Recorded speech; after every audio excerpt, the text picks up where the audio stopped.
그 커뮤니티는 제가 올렸었는데 12월이 되면서 제가 제 학원만 있는 게 아니라 다른 곳에 강의를 하러 갔어요. 지금 우리 이제 영상이 올라갈 때가 수요일이니까 이제 저쪽에서 대치동에서 수업을 시작을 했고, 그리고 현재 저희 학원에서도 수업을 진행하고 있고, 생각은 했었는데 이 온도차가 굉장히 크다라는 게 느껴지더라고요. 이렇게 크게 오래됐다라고 생각하지 않았는데 보니까 그게 벌써 4, 5년 전 일이더라고요. 그때만 해도 대치동이나 강남에서 나가는 그 선행이라고 해야 할지 그런 진도 부분에 대해서 제가 느꼈던 것과 이번에 갔을 때 느껴지는 게 또 확 다르더라고요. 아, 이게 기준을 어느 쪽으로 두느냐에 따라서 상당히 다르겠다라는 생각이 들면서 저는 나름 좀 신선하기도 하고 맞춰가느라 노력을 하고 있습니다. 늘 말씀드리지만 선행이 많이 나가는 게 좋다, 덜 나가는 게 좋다가 아니라 능력이 되는 아이들은 나가는 게 괜찮고요. 그렇지 않은 아이들은 굳이 그렇게 빠르게 낼 필요는 없다는 거는 확고한 생각이고요.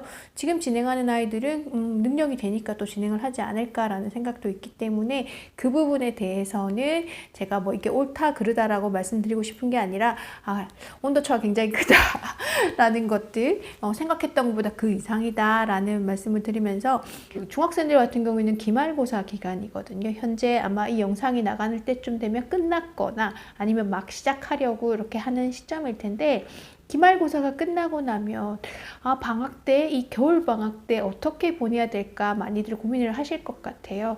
수학에 있어서 물론 뭐 수학뿐만 아니라 다른 것들도 마찬가지지만 가장 그 성적 올리기가 좋을 때가 요 무렵인 것 같거든요. 그리고 요즘에는 코로나라 이게 좀 덜하게 느껴지겠지만 학기 중에 있는 아이들이 시간 빼기가 굉장히 좀 힘든 부분도 있고, 근데 예비 중1이거나 예비 중2거나 이때 어떻게 활용하느냐에 따라서 수학 만약에 등급을 나눈다면 이 등급이 달라지는 그런 중요한 시점이기도 하거든요.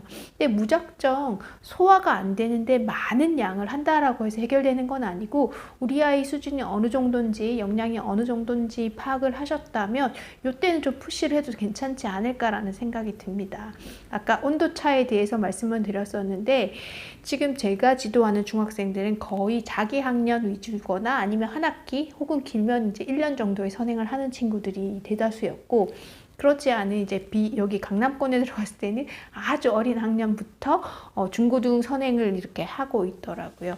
그래서 어떤 관점에 어떤 포인트에서 무조건 뭐 이거 한 학기 선행을 빼는 게 정답입니다, 1년 선행을 빼는 게 정답입니다가 아니라 우리 아이가 얼마나 준비되어 있고 어느 정도 할 수 있는지를 보시면 좋을 것 같아요.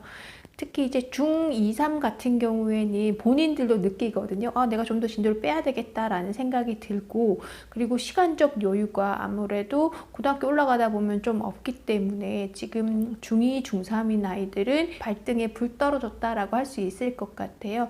이때 아이들의 마인드에서 나도 이제 공부 좀 해야 되겠다라는 생각이 들 때 한번 푸시를 해보는 건 어떨까라는 생각이 듭니다. 특히 이제 학년이 바뀌는 시점, 초6에서 중1 올라가거나 그리고 중2, 중3도 느낌이 좀 감회가 다르거든요. 요때 요 무렵에 남학생들 같은 경우에는 사춘기가 살짝 풀리기도 하고, 그러니까 요 시기의 흐름을 잘 타면 또 다른 레벨이 좀 올라갈 수도 있는 거니까 그런 분위기를 좀 잘 보셨으면 좋겠어요. 근데 너무 어린아이들한테 특강으로 인해서 진도를 훅 빼는 것보다는 어느 정도 준비가 돼 있고 나도 이제 좀 해야 되겠다라는 생각이 드는 친구들은 이 방학을 활용해서 한 학기 정도의 진도를 훅 나가는 것도 괜찮지 않을까라는 생각이 듭니다. 우리 아이는 너무 기본이 안 돼 있어, 그런 친구들 말고요. 기본은 좀 되어 있는데 선행이 안 되어 있다, 이 아이는 좀 하려고 한다라고 하면 평상시 계획했던 것보다 한 2배 정도의 푸시를 해보는 것도 괜찮지 않을까라는 생각이 듭니다. 보통 중학교 때 했던 공부 양의 3배를 고등학교 때 가서 해야 된다라고 하거든요. 그러면 지금 예행 연습 삼아서 한번 해본다라고 생각을 하시면 될 것 같아요. 처음에는 굉장히 힘들어 할 수 있는데 사람은 이렇게 적응, 환경의 동물이기 때문에 하다 보면 또 적응을 하더라고요. 그리고 그렇게 힘들게 해냈을 때 성취감 같은 것도 있는 거기 때문에 우리 아이는 전혀 그럴 레벨이 아니에요 라고 생각을 하시겠지만 한 번 정도는 그런 경험을 해보는 것도 괜찮지 않을까라는 생각이 듭니다. 물론 자기주도 학습이 잘 되어 있는 친구들은 지금처럼 이렇게 따박따박 해 나가는 것도 괜찮고, 그런 게 아니라 조금 정신 차린 지 얼마 안 됐고 이제 정신을 차릴 듯 말 듯 한다라고 하면 이런 기회를 한번 줘보시는 것도 괜찮지 않을까라는 생각이 들어서 말씀을 드립니다. 기말고사 끝나고 나면 아마 여기저기서 개강, 특강 수업들이 많이 개설이 될 거예요. 그러면 한번 뭐 1년까지는 아니더라도 한 학기 과정을 좀 짧은 기간에 정리할 수 있는 그런 것들을 한번 살펴보시면 좋겠고, 근데 이렇게 진도가 나가는 거는 1대1로 나가는 것과 다르게 이제 강의식 수업으로 많이 진행을 하기 때문에 준비되지 않은 아이들, 하고자 하는 생각이 없는 아이들은 그냥 시간대 외로 끝날 수도 있는 거니까 어머님 욕심 말고 학생들이 어느 정도 생각이 있는지, 의지가 있는지를 보시고 한번 시도해 보는 게 어떨까 해서 제안을 드립니다. 네, 오늘 제 영상은 여기까지고요. 다음에 다시 인사드리도록 하겠습니다.